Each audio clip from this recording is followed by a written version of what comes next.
Hi, everyone. Thank you for attending our webinar today. My name is Isabel Wright.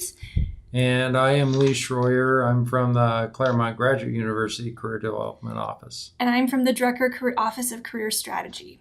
So today we're going to be talking about career transitions.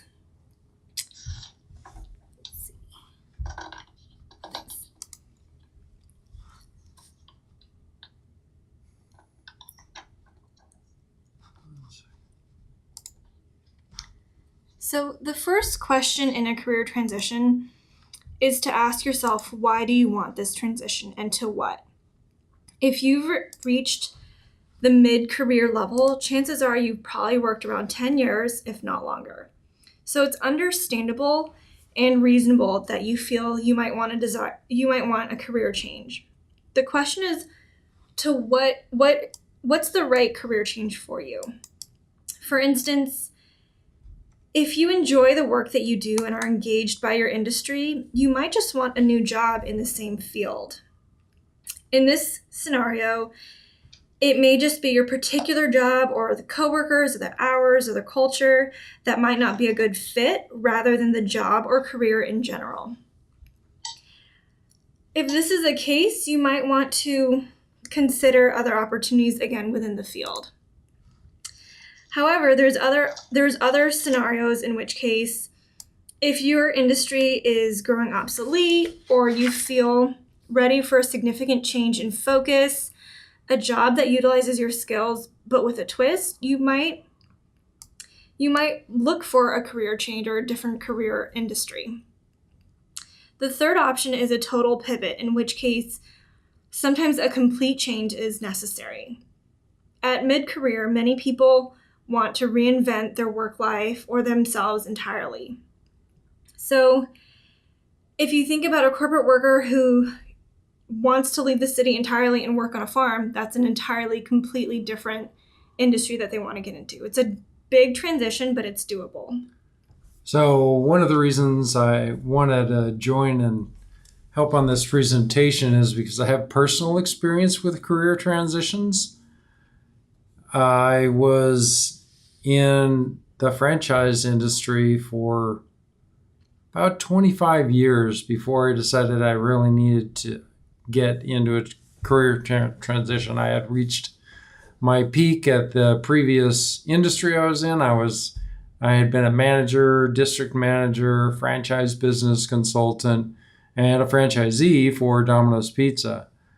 But I'd really reached the limits of where I could go, so I wanted to do a complete career switch and go into working in positive organizational psychology. There's a lot of challenges involved in that. So you need to be clear on making that decision before you actually make it. One of the questions you can ask yourself is, do you really want a new job, or do you want to craft your job into making it something more appealing to you? So that's why on this screen on the bottom you have a link to an article in the Harvard Business Review. It's turning the job you already have into the job you want. That's called job crafting, and it's something you may want to think about doing instead of doing a complete total pivot into a different career.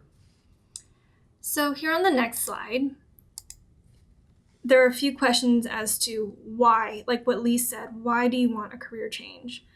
So many people might already know that they dislike or have outgrown a job, but they don't have much awareness beyond that. So you need to be clear on the why before you start steamrolling towards something new. Why do you want this? Why do you think this new career will make your life better? What might be some of the downsides or risks that you have to be willing to take? When you ask yourself why, considering this to be a major career transition, you have to understand that the grass is not always greener on the other side. So don't expect to make a move or fix a problem by masking an underlying problem. And I would also try to stay connected to the deeper reason of why. So be sure to understand what is the growth opportunity, what is the fulfillment, what is the reason why you are looking for a change. Like Lee said, you're looking for a career change, a total pivot, a new job, underlying the reason why, and sticking to the steps that you need to take in order to be successful. So I can add a little bit to this too, because one of the things that I evaluated when I came into the positive organizational psychology program is going through what you value. So discovering the why or what your values are in your career path is really important. So you may want to do some research on what you really value in your life, in your career, what really drives or motivates you. At the link on the bottom of the screen is something that's available on the Career Development Office webpage and is available to all students. It's called Imagine PhD. You just have to create a free account, and that's a valuable resource you can use to help you discover what your values really are in your career. We also want to be clear on what this new career is going to look like. So let me ask you in the audience, if you guys could type in the chat box, I'll give you a minute to answer. What are the things that you want in the new job? Go ahead and answer to everyone in the chat box.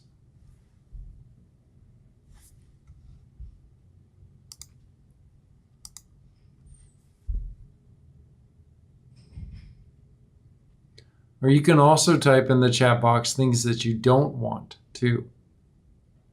Okay, yeah, creative freedom, financial stability, and a positive work-life balance. I can vouch for that because that's one of the main reasons I came from the franchise industry. Higher pay, respect, more flexible hours, office politics.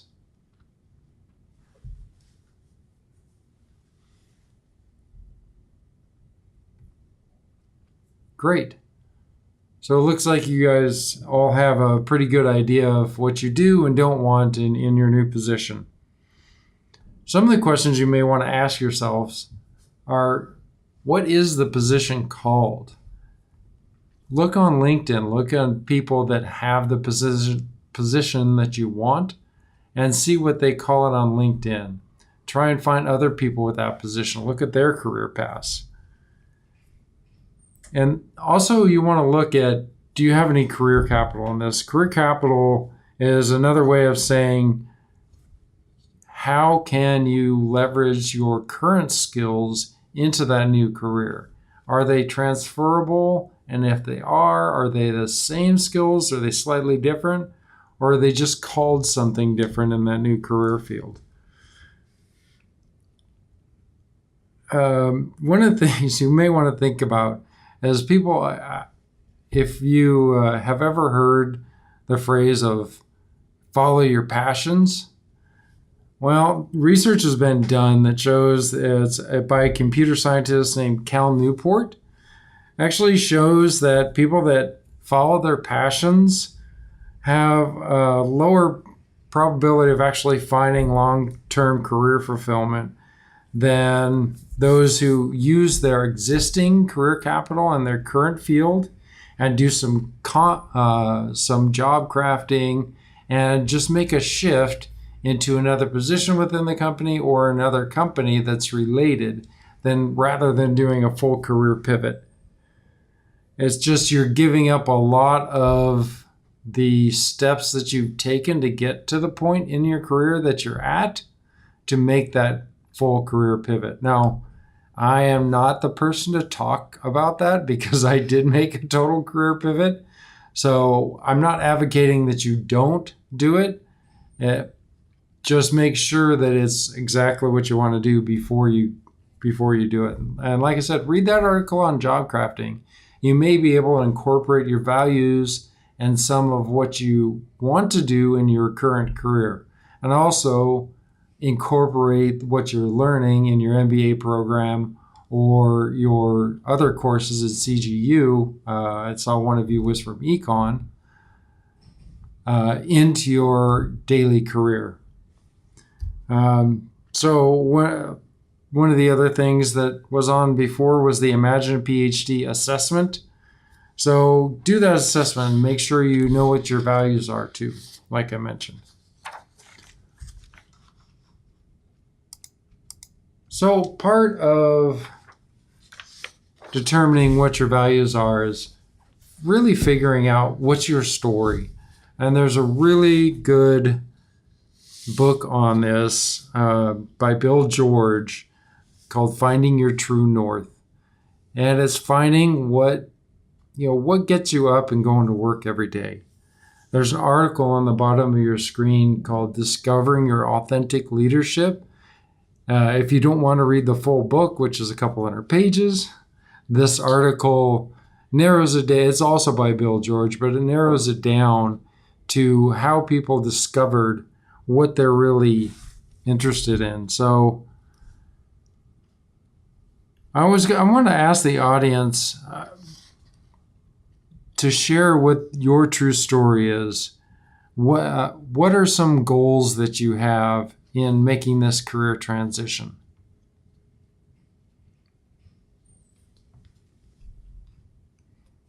Why are you pursuing your master's degree, your MBA at Drucker's, or the other degrees that you're in?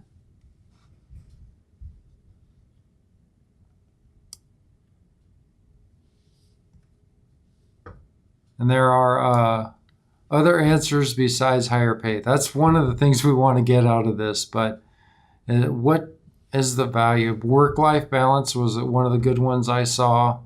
Flexibility.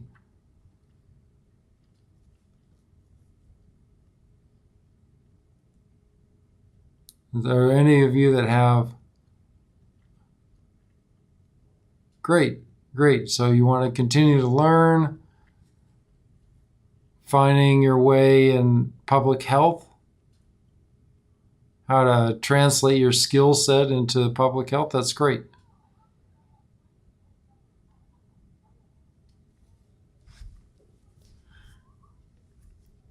So finding your true north is really about digging into your history and your past and finding the roadmap to your future. You really want to write an autobiography highlighting the major events in your life that shaped who you are and how you think and how you want your career and your life outside your career to be. What are the high points in your life? Who are the people that really drove you to pursue the career that you're in? And what makes you happy? And like we talked about before, what do you want more of in your career? What do you want less of? It's just human nature to miss things about ourselves that are apparent to others too. So try and get some feedback from people that are around you. It's called a 360-degree assessment. There's been actual research where they do this with people entering organizations, and people are very surprised at the feedbacks and how people use their strengths and their value in their everyday lives. You want to have a little bit of diversity in those people that you're reaching out to. Make sure it's not just, your friends. Get a professor to give you some feedback, or someone you work for or have worked for in the past, or one of your coworkers.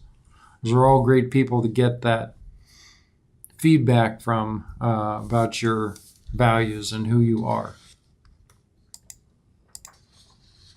So the next step is to figure out what is it going to take. And I know some of the people in the chat box have said, I want to improve my skills. Well, in this step, it's important to identify what skills, certifications, classes, or licenses do you need in order to make that transition. It could be a simple matter of taking an online class and gaining some baseline proficiency so that you can confidently say, yes, I know how to operate Excel or whatever skill set you need. Sometimes it might require you to enroll in a more extensive class or education where you will need to figure out and make the decision on whether you're willing to make that front end investment this pivot requires or not. You might also want to consider additional resources that you might need in order to pull this off and trade-offs that you might be required to do. For example, will you need additional childcare support while you make this transition? Will this effort take time away from other relationships or activities in your life? And can you get your family or significant others on board? Assuming that all systems go, you're going to need to build a plan. So what are the next steps?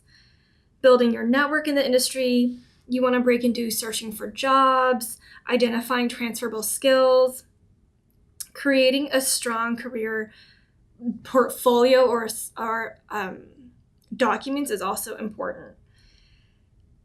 An impressive resume, cover letter, updating your LinkedIn profile. These are all documents and resources that will help job seekers get noticed, open doors, help with networking, and ultimately making that transition.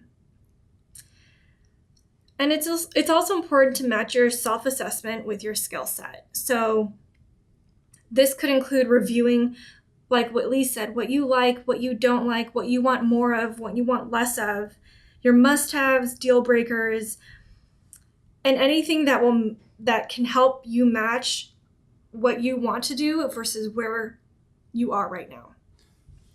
One of the ways you can see what type of skills you're going to need is when you're looking on LinkedIn at those people that have the jobs that you want, look at their history, look at their skill set, look where they've been, and look at their job titles too. And there are specific websites you can reach out to Isabel or I.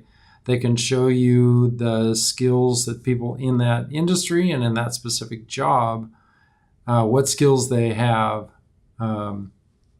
for the job that they have.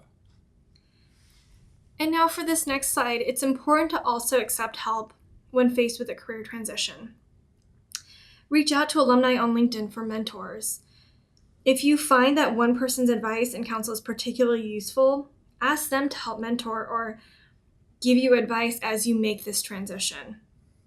A good mentor can make this transition from one career to another a lot easier than you think. And at the same time, they're teaching you and they're able to gain a valuable ally so that one day you might be able to reciprocate this in the future. Now, with creating a plan, as you can see on this page, I've included the link that's available on the CDO website, and it applies to many situations, not just PhDs. But the important takeaway is to create a plan. So once you've identified your ideal job, the next step is to, engage with real-world considerations. Think about your monthly bills, if you have kids, their schooling, to ensure that your dream career is realistic based on your existing responsibilities. You'll need to, again, evaluate what skills you have, what skills you'll need to add, and any other, in some cases, maybe changing your career might require you to go back to school. In other cases, it might not. But you have to identify that as you're creating a plan. And then again, unlike an entry-level employee, you're not starting from scratch. For example, if you have worked in the television production and you want to move into human resources, your interpersonal skills or other skills that you've had, problem-solving abilities, juggling tasks, managing personalities, can be extremely helpful. So there are transferable skills. Ultimately, what is your primary goal and what is your ideal timeline? It's not just the plan that's important, but the planning process itself. So you have to do your research, you have to look at different scenarios and outcomes, and it'll force you to think about your goals. Be clear about them, and that will give you and help you stay on point, give you focus and stay on point. So I wanted to show everybody how you can get access to those links that we have on screen, because I know you can't just click on them and go to them. So if you go to your My CGU and sign in. If you look at the right, click on the career development link, and that will take you to our home webpage at the Career Development Office. In order to get to Imagine PhD, you want to go to the Explore tab and go to Outside Academe. Imagine PhD is under this first link here. And like Isabel said, this is not for just PhDs, master students, MBAs. Everyone can benefit from this. You just click on this link and you create a free account, and you can use it from there. The other two, if you go to Explore and click on the first one, the Explore page, it will land you here, and the career planning worksheet and career roadmap are right there for you. Easy access. These are just PDFs that you fill out to help you get a solid development plan going for your career paths. Just wanted to show everyone those files so you can make use of those and plan out your career.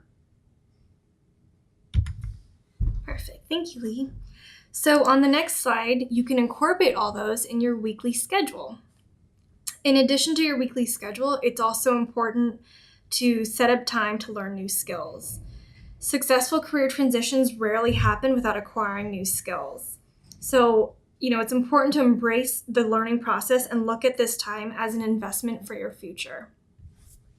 Make time by temporarily taking some of your free time and devoting that to some professional development or, a course or a class that you can enroll in to help improve your skills. And the one thing we want to emphasize is be practical and be realistic. As we mentioned in one of the previous slides, set SMART goals, making sure they're specific, measurable, achievable. So be practical, be realistic, and they're time sensitive. So set up, like Isabel said, set up weekly goals, monthly goals, and yearly goals. Let me ask you in the audience, how many of you who are listening out there, and I can see, I think there was 8 or 10 of you. Oh, 12, wow. How many have already made the decision to make a career transition?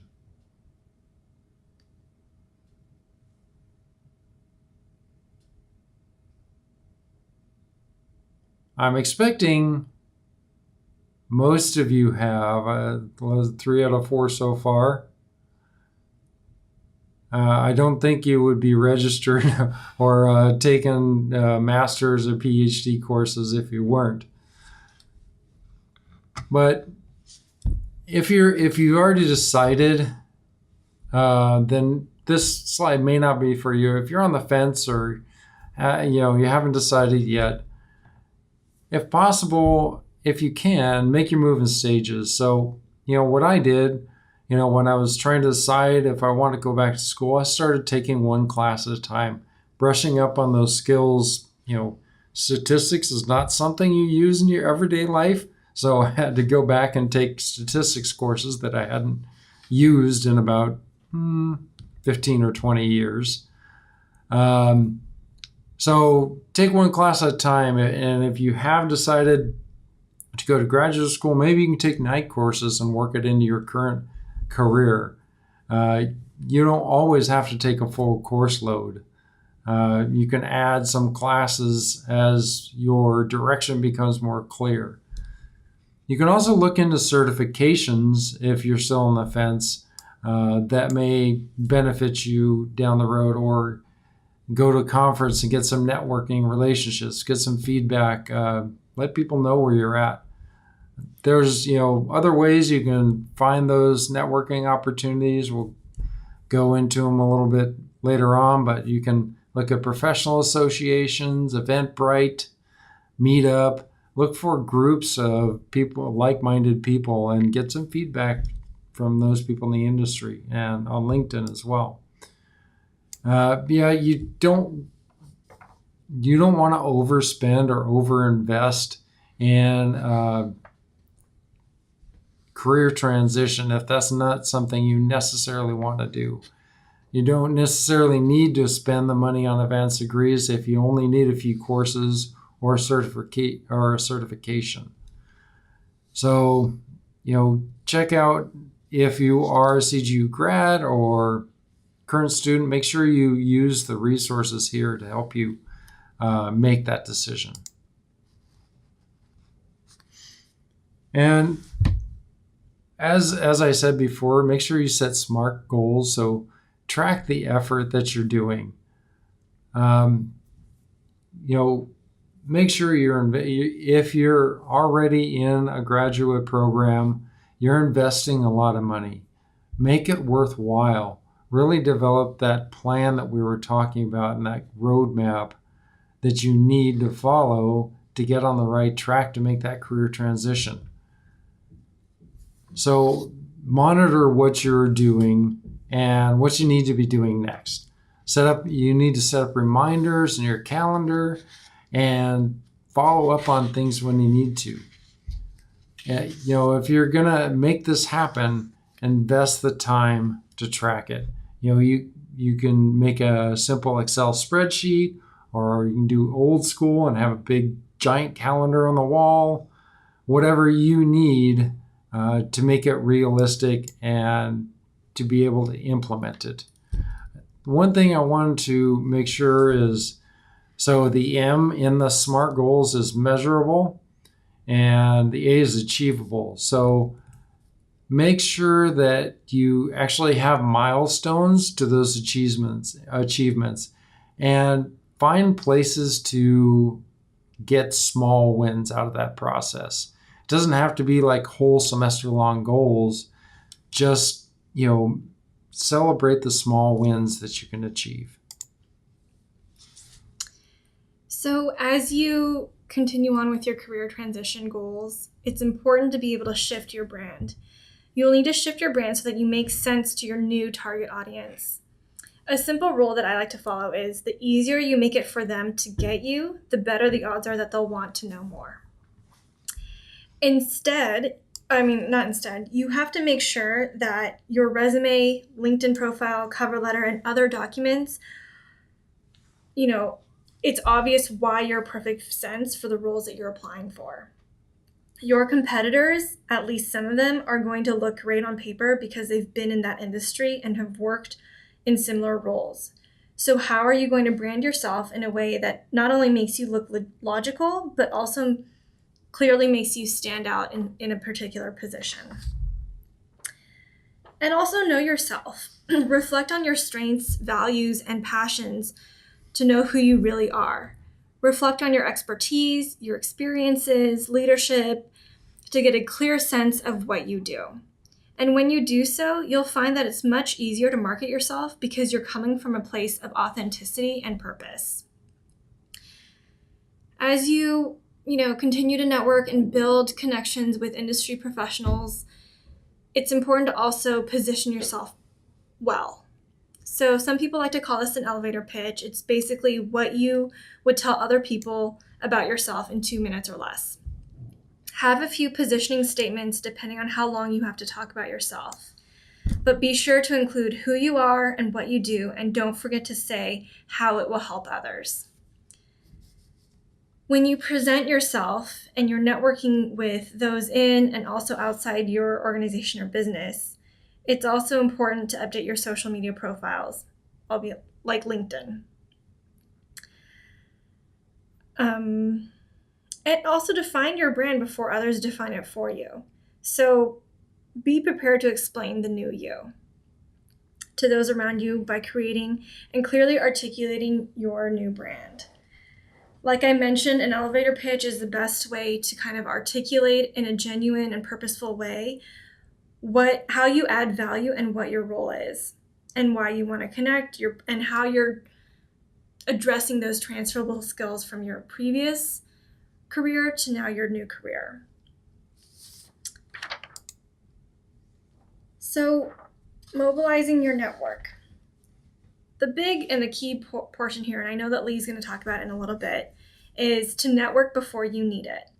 Networking and building relationships before you need it is incredibly important, especially if you decide to start reconnecting with other old colleagues or new people after you've made the transition. It appears one-sided and desperate, like you're asking for help right away. But if you start before you actually need your network, it comes off in a more genuine and authentic way.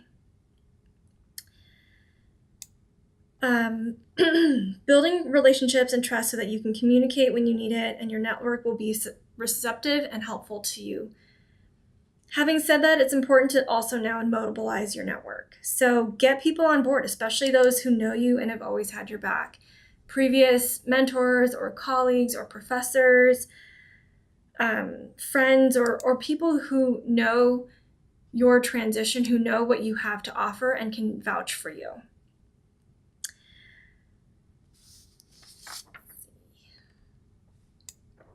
And again, like I said, and it'll happen in the next slide, but utilize your existing network. Ask those contacts within your fields of interest, to be on the lookout for possible opportunities, whether it's for jobs or informational interviews. This will give you a chance to practice your elevator pitch and to clearly identify your goals and aspirations for your next move. As you begin to define your value proposition, know that everyone has a value. By defining and owning your professional impact, you'll be better prepared as you communicate this to industry professionals and expand your network. And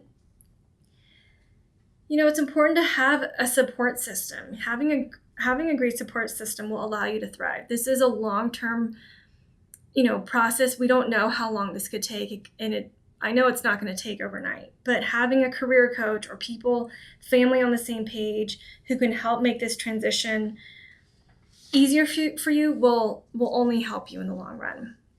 And then lastly, researching, looking for jobs and leveraging those experiences that you have. Do your research, whether it's LinkedIn jobs or even understanding the salary that you're about to enter in this new career. LinkedIn, again, has a great tool for that. Following companies. Oftentimes, hiring managers will post positions or opportunities on their own LinkedIn page first. So you want to be the first to get to know that and have access to that. Okay, so if we haven't been clear, network. So this is a really great quote. The richest people in the world look for and build networks. Everyone else looks for work. The first thing you want to do is make sure you're networking with the right people. You have to know the right passionate and successful people in the industry that you want to be in. Don't stress out about this. People are actually a lot more generous with their time and input than you might think. And I've found that reaching out to either Drucker alumni or CGU alumni or alumni from your undergraduate programs are almost always willing to respond to you and give you time. One little note I want to throw in there. If you reach out to somebody on LinkedIn and they don't get back to you immediately, if they're happy with the job that they're doing, they may not necessarily be very active on LinkedIn. So don't get frustrated if you don't hear anything back immediately. And also on their webpage, there's it's a slightly hidden button. It's there, but it says connections, I believe. It's on their, where you see their profile. And sometimes they may actually put their personal email in there. You can reach out to them that way instead of just trying to connect with them. But don't get too frustrated if they don't answer right away, because not everybody is all that active on LinkedIn.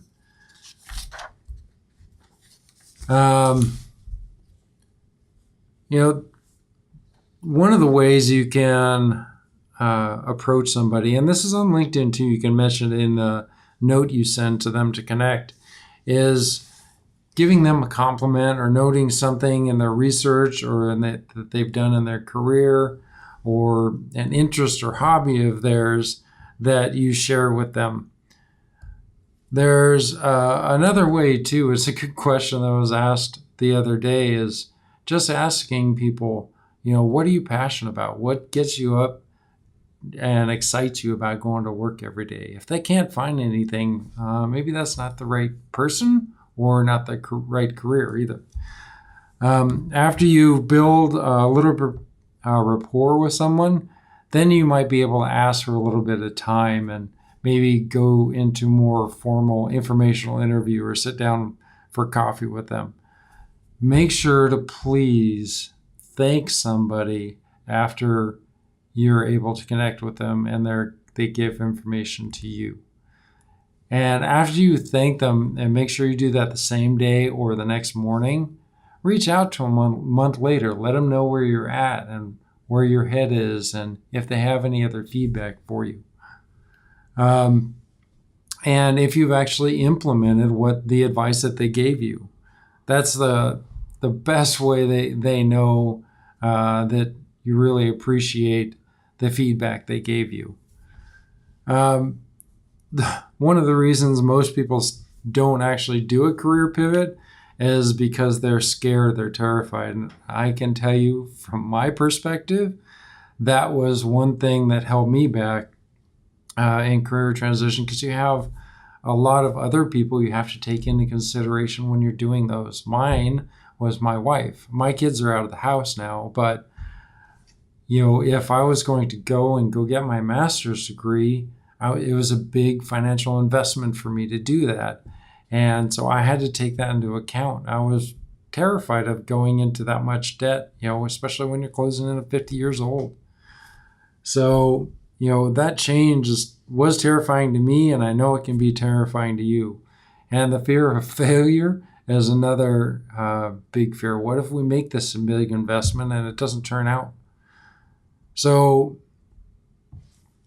one of the secrets is you just take it one step at a time. Make small, deliberate, brave steps to getting toward that goal every day, even when it's inconvenient. Make sure you have that long-term goal, but break it into bite-sized pieces so you're not trying to bite off more than you can chew. Like me, a lot of people weigh it out and decide, it's time to make that investment in myself. An investment in, I know one of you mentioned work-life balance. That was one big thing for me. I needed to have that work-life balance. So expand your network, grow that out. I can really vouch for this because as I made that career transition from Domino's, I had a great network at Domino's. If I wanted to go and get a job managing a store or supervising, I could have gone to a lot of places throughout the country to get that opportunity. But, making the career transition, I had no network in that career pivot. So networking has been key to me getting in the position I am and looking forward into my career down the road. So that's it for us. We wanted to throw it out to everyone in the audience, though, to see if there are any questions that we might be able to answer right now.